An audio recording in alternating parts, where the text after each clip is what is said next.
I already know the Iga fans are going to tear me alive for this one, but here we go. Hey, my name is Christian Bassnight, and welcome to Christian's Court, where I cover tennis from all angles.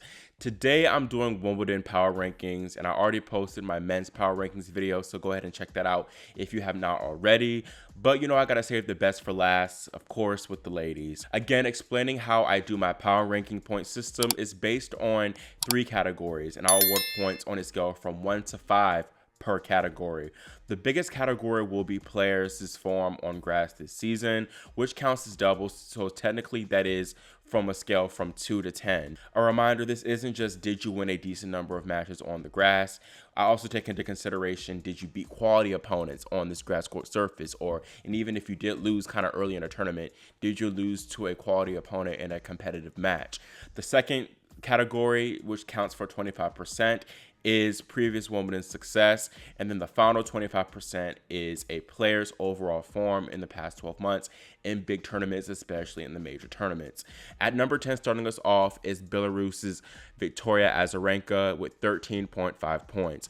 For current grass form, I gave Vika an 8 as she had a solid showing in Berlin, the lone grass court tournament she's played this year thus far, where she made the semifinals before falling to Anna Kalinskaya in 3 sets.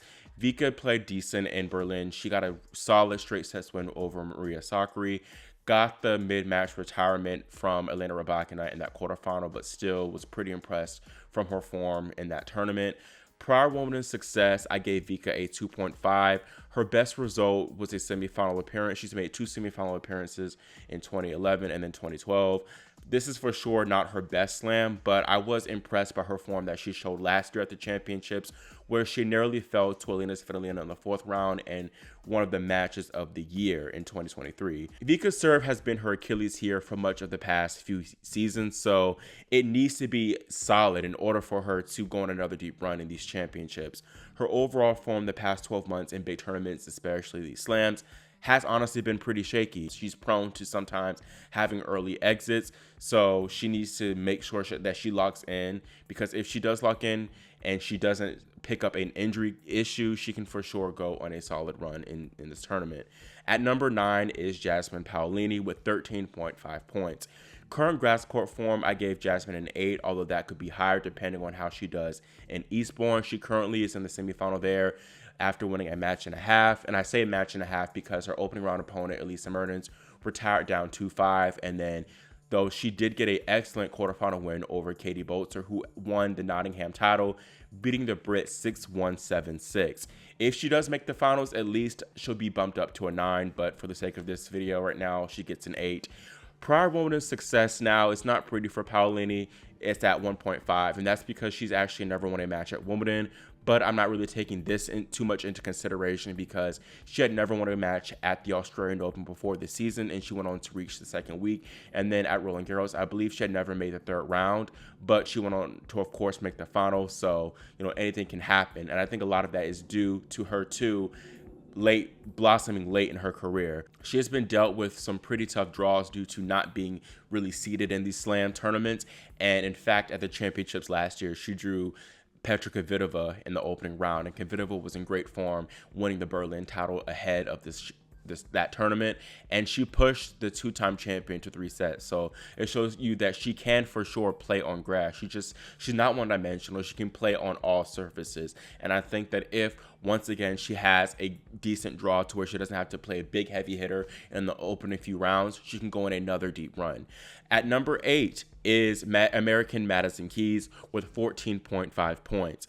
Current grass court form, like Paolini, I gave her an 8. She's similar to the Italian because Madison is also into the Eastbourne semifinals. She too got a walkover, this one coming in the quarterfinal from Karolina Bukova, who once again just sustained another injury. Looking at Maddie's previous Wimbledon success, she's had moderate success at the championships in her history. She made the quarterfinals last year, and it's the only slam that she has not reached the semifinals at, so I gave her a 3 in that department.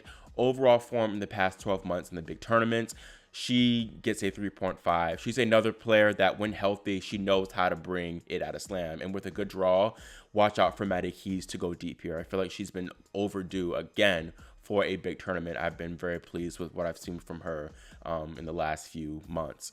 At number 7, another American, Jessica Pegula, who has 15 points.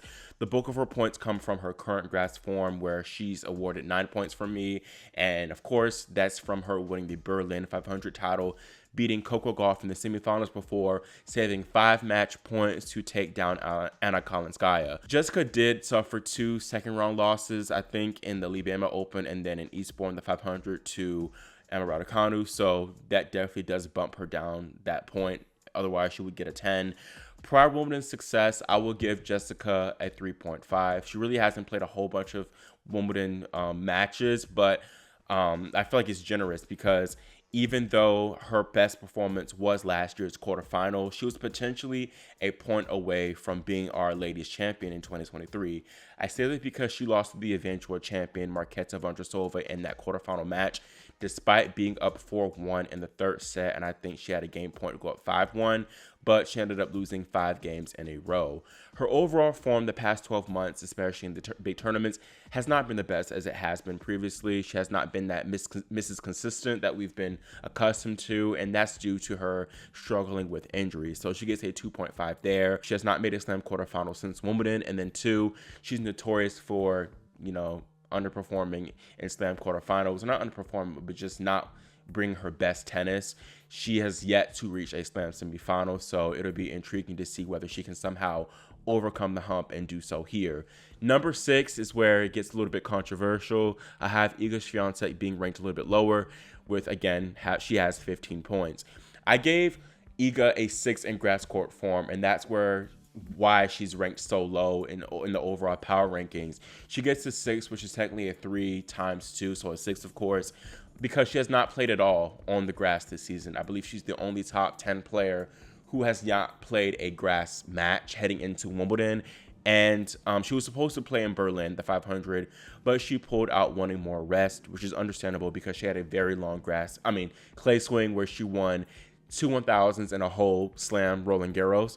The Williams sisters and Rafa and Novak are notorious for often skipping grass court tournaments, so it's not uncommon, and I'm not really surprised that Iga did this, but I do not know if Iga is quite able to play herself into form on grass right now like those other champions have. I think it is honestly dependent on her draw whether she does well, because if she faces an informed player like Naomi Osaka again earlier in the tournament, then she's definitely more vulnerable and she might be in serious trouble. I truly don't know if Iga is taking Wimbledon as 100% serious as, obviously she wants to win it, but I don't know if this is her main priority with the Paris Olympics being right around the corner on clay. So I think that's another reason why she didn't put as much effort into playing actual grass court matches.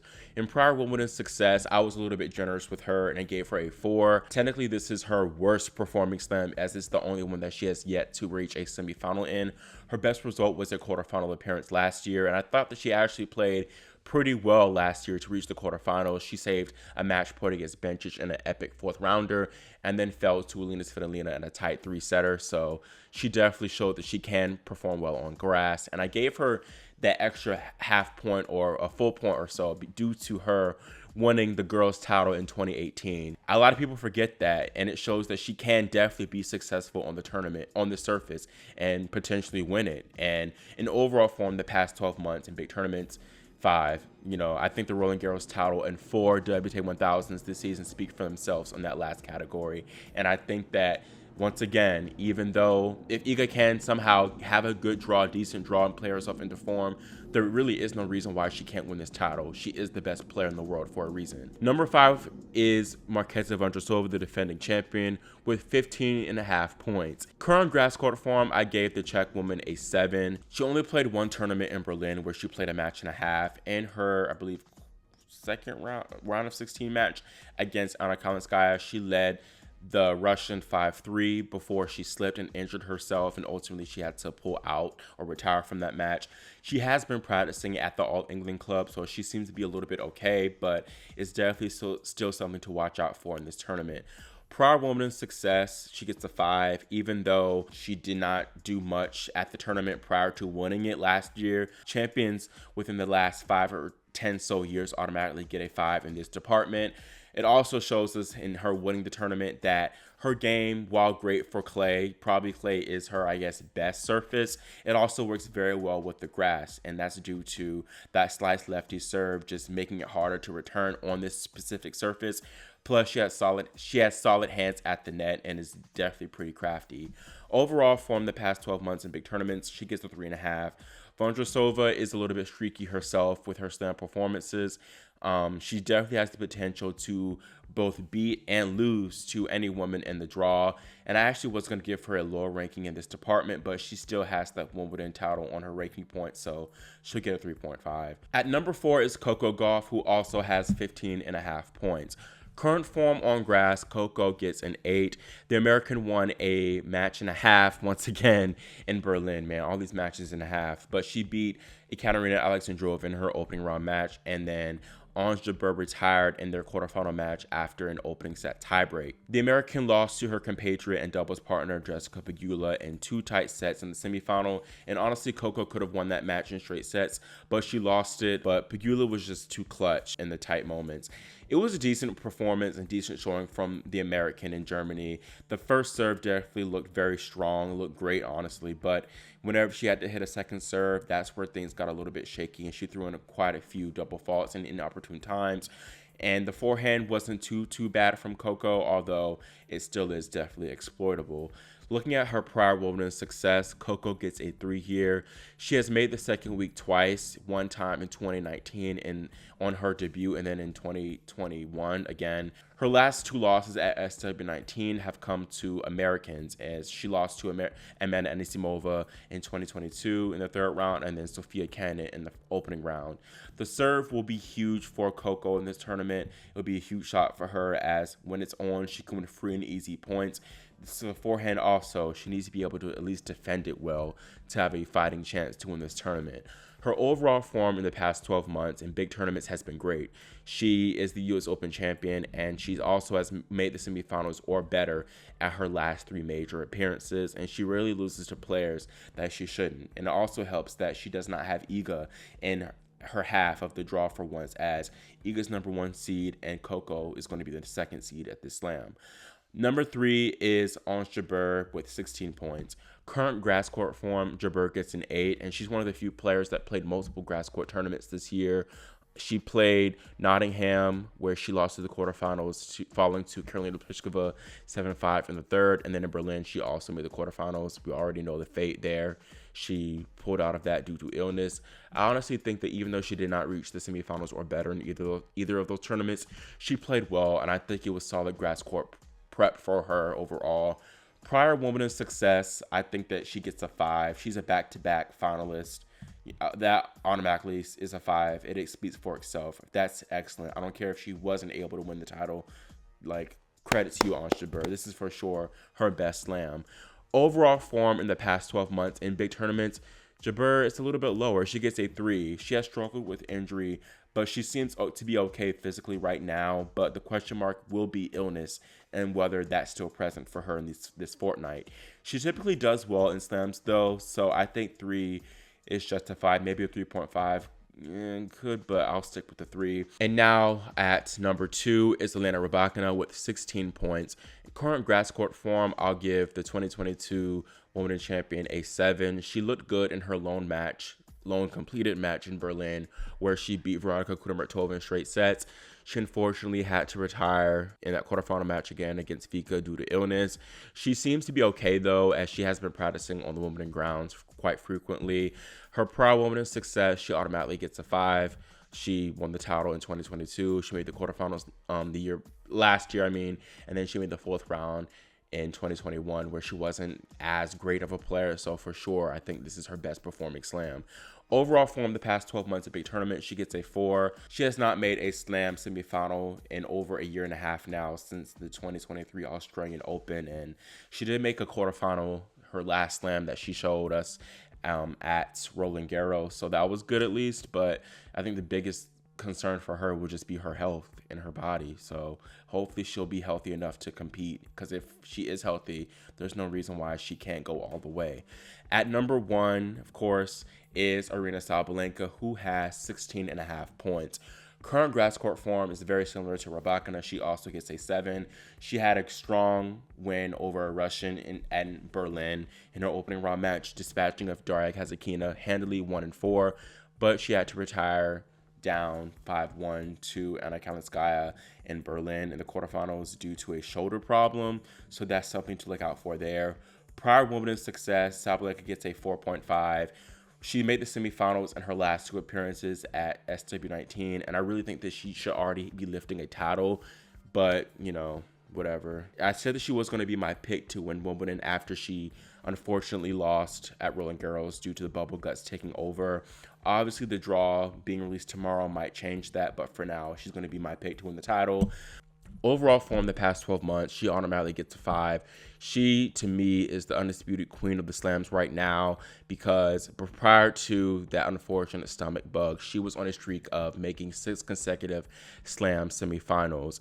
The big question, once again, will be just the shoulder, but I just feel like she was born to play slams right now, and if she's healthy, she's going to make another deep run at this tournament. Now, looking at my overall power rankings list, I think it looks pretty solid.